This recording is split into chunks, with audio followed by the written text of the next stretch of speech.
दोस्तों नमस्कार। आपका हमारे चैनल में स्वागत है।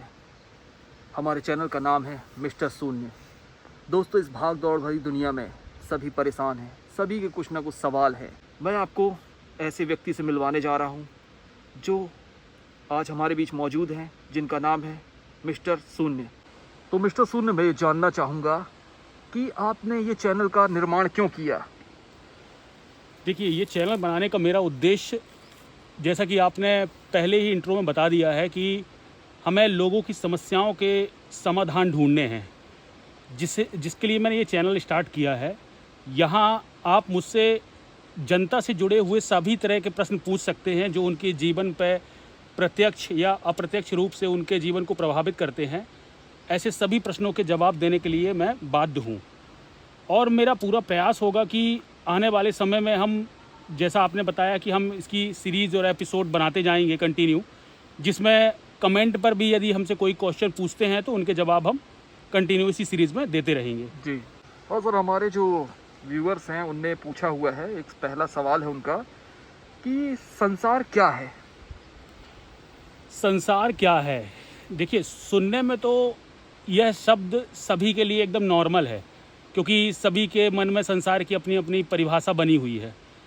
लेकिन यदि संसार की कल्पना की जाए ना, तो यहाँ प्रत्येक मनुष्य का, या यूँ कहें कि प्रत्येक जीव का अपना एक अलग संसार होता है, या यूँ कहें कि अपनी एक अलग दुनिया होती है। जैसे किसी व्यक्ति को जिस भी चीज़ों से अपने आप को जो आइडेंटिफाई कर लेता है, जो अपनी पहचान बना लेता है, वही उसका संसार का रचनात्मक जो सोर्स है वो कहलाता है। जैसे यदि बात की जाए तो चींटी का अपना एक अलग संसार होगा, बकरी का अपना एक अलग संसार होगा, शेर का अपना एक अलग संसार होगा। उसी प्रकार प्रत्येक मनुष्य का अपना एक अलग संसार होता है। लड़की हो, लड़का हो, या किसी तरह की जाति मजहब के जो व्यक्ति होते हैं, वो अपना संसार अपने से जुड़ी हुई आइडेंटिफाई करके ही अपना संसार क्रिएट करते हैं। अब हमारा जो दूसरा सवाल है मिस्टर शून्य, मनुष्य क्या है। देखिए, मनुष्य प्रकृति का एक ऐसा जीव है जिसे बुद्धि के अनुसार तो सबसे बुद्धिमान जीव कहा जा सकता है, सबसे श्रेष्ठ जीव कहा जा सकता है। लेकिन तुलनात्मक रूप से देखा जाए तो जैसे आम जीव जंतु हैं, वैसे ही मनुष्य भी एक प्रकृति का एक जीव है, जिसे प्रकृति के संचालन को एक तरह से समझने के लिए बनाया गया था कि प्रकृति किस तरीके से संचालित होती है, और उस पर मनुष्य क्या, मतलब सकारात्मक रूप से क्या योगदान दे सकता है। इसके लिए मानव जाति का निर्माण हुआ था। लेकिन आज के डेट में हम देख रहे हैं कि मनुष्य ने अपने व्यक्तिगत स्वार्थों को अपना केंद्र बना लिया है, जिस कारण वो है प्रकृति से उनका कोई संबंध नहीं है, प्रकृति से बहुत दूर दूर तक उनका कोई नाता नहीं है। वह सिर्फ अपने अनुसार जो उनको अच्छा लगता है उसी के अनुसार वह दुनिया को देख रहे हैं, उसी के अनुसार वह अपने संसार की रचना कर रहे हैं, और उसी के अनुसार वह अपना बर्ताव कर रहे हैं। और इसी का सबसे बड़ा उसका एग्जाम्पल ये है कि वह अपने जीवन में खुश नहीं रह पाते, और फिर बात दोस्त किसको देते हैं? भगवान को देते हैं दोस्त। इस पूरी सृष्टि की रचना करने वाले जो ब्रह्म हैं, जिन्होंने इस पूरी सृष्टि की रचना की, क्या वो कभी चाहेंगे कि वह अपने जीव जंतुओं को या अपने मनुष्यों को जिन्होंने बनाया उनको दुख दे सकें? उन्होंने तो कभी नहीं सोचा होगा। लेकिन फिर भी मनुष्यों को दुख मिल रहा है, क्योंकि कुछ ना कुछ कमी रह गई है। जी, मिस्टर शून्य, मेरा अगला सवाल ये है जो हमारे व्यूअर ने पूछा है कि मनुष्य का स्वभाव कैसा होना चाहिए। देखिए, यदि आप बात करें किसी भी जानवर की, जैसे बात करें शेर का स्वभाव कैसा होना चाहिए, तो स्वाभाविक बात है आक्रामक। गाय का स्वभाव कैसा होना चाहिए? शांत। खरगोश का चंचल। उसी प्रकार मनुष्य के विभिन्न स्वभाव आपको देखने को मिलते हैं।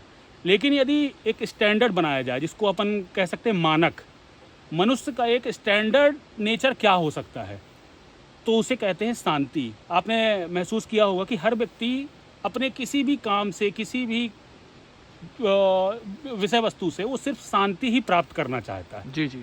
मन की शांति ही प्राप्त करना चाहता है। तो उसका मूल स्वभाव शांति है, इसीलिए वह अपने मूल स्वभाव में जाने के लिए एकदम आग बबूला रहता है, वो कितनी जल्दी मैं उस शांति वाले नेचर पर पहुंच जाऊं। तो इसलिए स्पष्ट रूप से ये कह सकते हैं कि मनुष्य का मूल स्वभाव जो होता है वो स्वभाव शांति ही होता है। जी। शांत चित्त ही एक सही मनुष्य की पहचान है। हमारा चौथा सवाल है जो हमारी जनता जानना चाहती है मनुष्य आनंदित कैसे रह सकता है? मनुष्य आनंदित कैसे रह सकता है? ये देखिए, मनुष्य को आनंदित रहने के लिए मैंने जैसे बताया कि मनुष्य का मूल स्वभाव शांति है।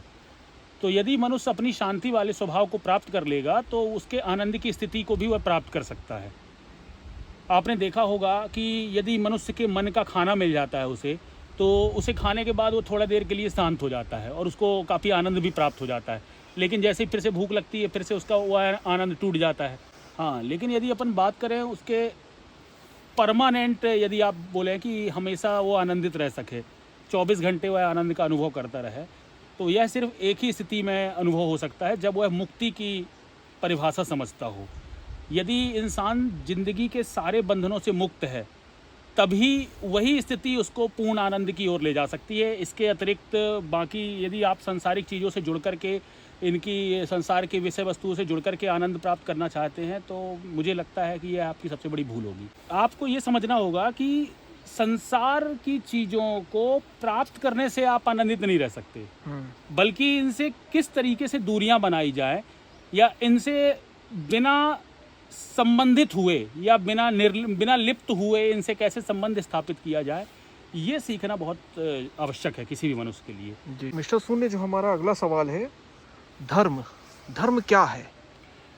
देखिए, यदि आप यहाँ सांसारिक लोगों से पूछेंगे तो धर्म की सभी की अलग अलग परिभाषा है। सभी ने अपने अपने अलग मजहब बनाए हुए हैं, अपनी सामाजिक एक व्यवस्था बनाई हुई है जिसे वह धर्म कहते हैं। जी। लेकिन मानव धर्म एक अलग चीज़ है। अपने मूल स्वभाव में स्थायित्व प्राप्त करना ही एक मनुष्य का धर्म है।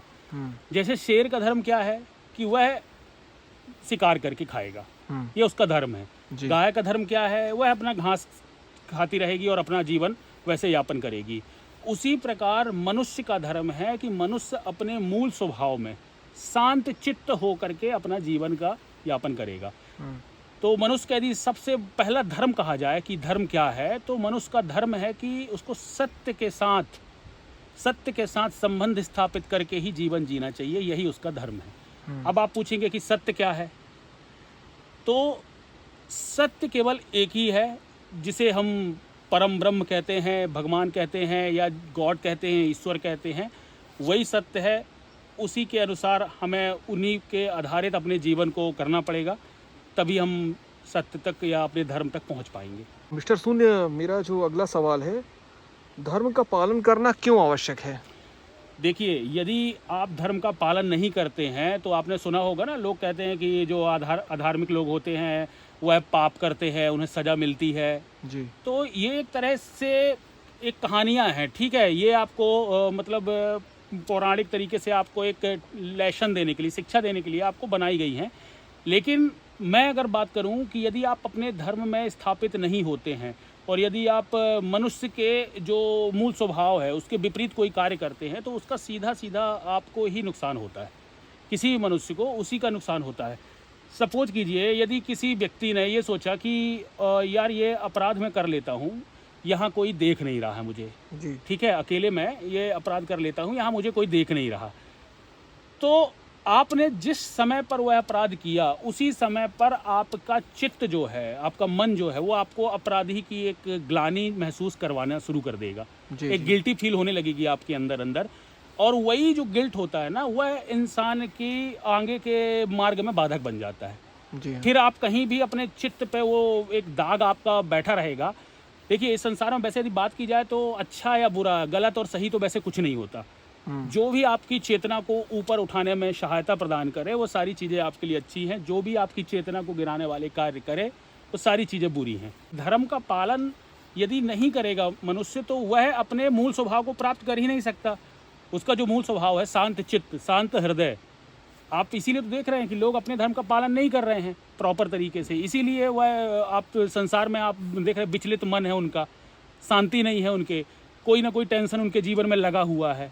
शांत हृदय क्यों नहीं है? क्योंकि उन्होंने संसार को इतना महत्व दे दिया है कि उन्हें लग रहा है कि सारी चीज़ें हमको यहीं से प्राप्त होने वाली हैं, जबकि वहाँ से उनको बस वही मिल सकता है, भौतिक वस्तुएं मिल सकती हैं। लेकिन जो वस्तुओं को पीछे जो आनंद खोज रहे हैं वो लोग, वो आनंद उन्हें उन वस्तुओं के पीछे प्राप्त नहीं होने वाला। जी वो उनके धर्म में जब वो लौट जाएंगे, अपने धर्म को प्राप्त करेंगे, अपने धर्म से चलेंगे। धर्म से चलने का मतलब एक मनुष्य का धर्म है शांत चित्त से निर्णय लेना, जी अपने आप को कुछ भी मत मानना, अपने आप को कुछ भी मत मानो, तभी आप एक सही तरीके से दुनिया देख पाओगे जी और तभी आप अपने इस धर्म का सही पालन कर पाओगे। यदि आपने अपने आप को किसी जाति से लिंक कर लिया, किसी लिंग से कनेक्ट कर लिया या किसी स्थान से कनेक्ट कर लिया, तो आपका जो दायरा होगा ना वो बहुत सीमित हो जाएगा। जी जी और जब सीमित दायरे से आप दुनिया को देखते हैं ना, तो आप अपने धर्म तक नहीं पहुंच सकते।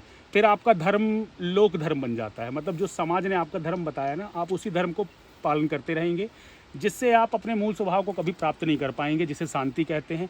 ना आपको मुक्ति मिलेगी और ना ही शांति मिलेगी और ना ही आनंदमय चित्त प्राप्त होगा। जी दोस्तों, मिस्टर शून्य के द्वारा दिए गए जवाब आपको कैसे लगे?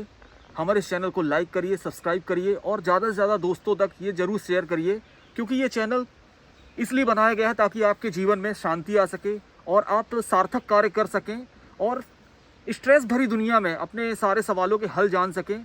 और जो भी आपके दिमाग में तरह तरह के सवाल उठते हैं, कमेंट के माध्यम से हमें ज़रूर बताएं और हम सारे सवाल इस चैनल के माध्यम से, मेरे माध्यम से आप मिस्टर शून्य से पूछ सकते हैं और उनका जवाब पा सकते हैं। तो अभी के लिए नमस्कार।